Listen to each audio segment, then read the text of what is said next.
بسم اللہ الرحمن الرحیم۔ السلام علیکم ورحمۃ اللہ وبرکاتہ۔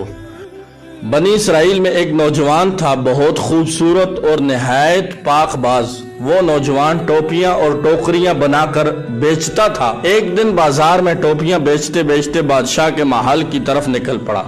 محل میں ایک حسین شہزادی کی اس پر نظر پڑی تو اس نے اپنی خادمہ کو بھیج کر اس نوجوان کو بلوا لیا۔ نوجوان نے سمجھا کہ شاید شہزادی صاحبہ کچھ خریدنا ہے۔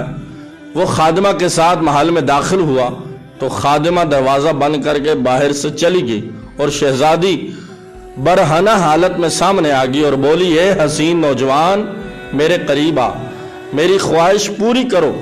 نوجوان نے کہا کہ اے شہزادی، اس رب سے ڈر جو بڑا بے نیاز ہے۔ شہزادی نہ مانی اور دھمکی دینے لگ پڑی کہ اگر تو نے میری تسکین پوری نہ کی تو میں بادشاہ سلامت کے پاس شور مچاتی اسی حالت میں جاؤں گی اور کہوں گی کہ اس نوجوان نے میری عزت زبردستی لوٹنے کی کوشش کی ہے۔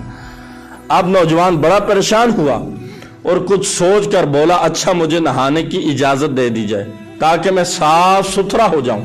شہزادی بولی، ٹھیک ہے، پر یہاں نہیں نہانا تم نے، کیونکہ تم بھاگ جاؤ گے۔ تم اس خادمہ کے ساتھ 40 فٹ اوپر محل کی چھت پر جا کر نہاؤ۔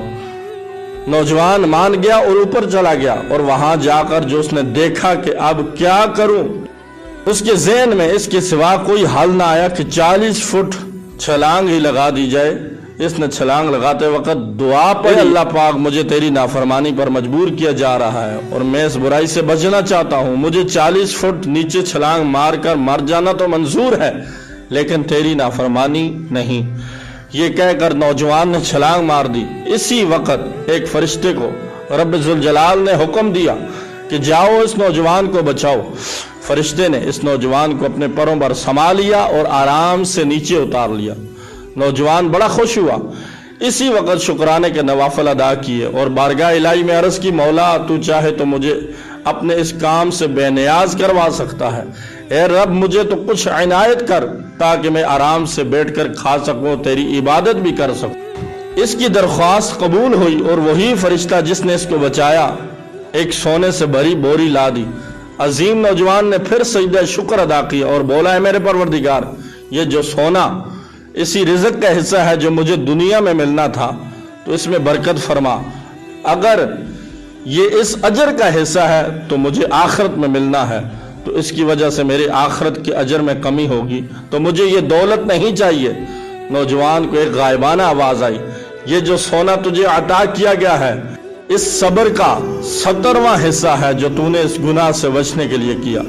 اس نوجوان نے کہا، اے میرے مالک، مجھے ایسے خزانے کی حاجت نہیں جو آخر میں میرے اجر میں کمی کا باعث بنے۔ چنانچہ نوجوان نے جب یہ بات کہی تو سارا سونا اسی وقت غائب ہو گیا۔